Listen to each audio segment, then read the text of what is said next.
এই এত সকাল সকাল কই যাচ্ছ তুমি? কোর্টে যাচ্ছি, 20,000 টাকা দাও। আমি জানতাম তোর বাবা একদিন চিটিংবাজির মামলা খাবে। আমার বাপ চিটিংবাজের মামলা খাবে কেন? তোরে শান্তি কই অশান্তি ঘাড়ে ধরায় দিছে, এটা কি চিটিংবাজি ছিল না? কোর্টে যাচ্ছি তোর নামে নারী নির্যাতনের মামলা করতে।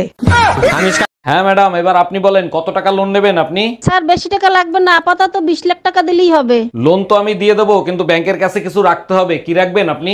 কিছু থাকলে কি আর লোন নিতে আসি, আপাতত বিশ্বাস জমা রাখেন। আমার জানকে আমি, আমার প্রাণকে আমি, আমার মন কে চুরি করেছে, আমি, আমার টাকা কে চুরি করেছে। আমি মানে আমরা দুজন স্বামী স্ত্রী আজ থেকে শপথ করছি জি কোনোদিন আমরা ঝগড়া করবো না।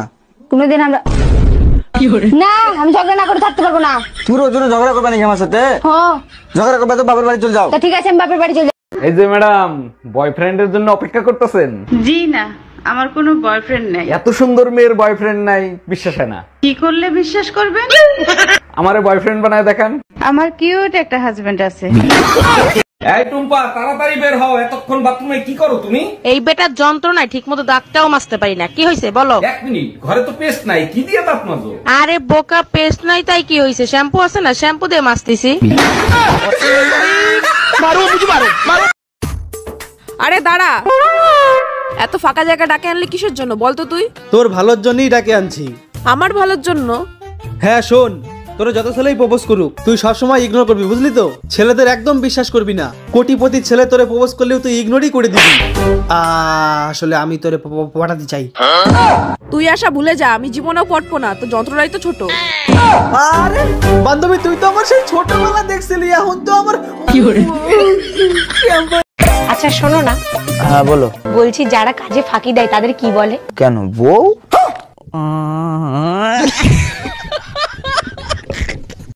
বাড়িতে কেউ আছেন?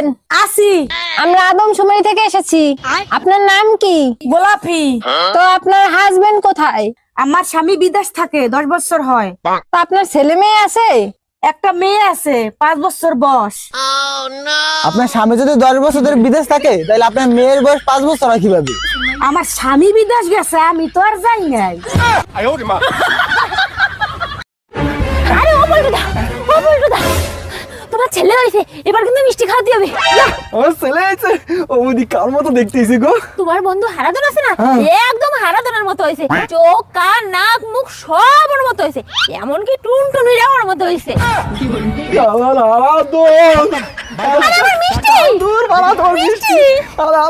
এই যে ভাইজান, শুনছেন? জি ভাবি বলেন। আমি যদি ভুল না হয়ে থাকি আপনার ওয়াইফ বাম হাতি, তাই না? ও মাই গড, আপনি কি করে জানলেন? আপনি তাকে চেনেন নাকি? চিনি না, তবে আপনাকে দেখে বোঝা যাচ্ছে। তাহলে কি করে জানলেন? আপনার ডান গাল ফোলা দেখে।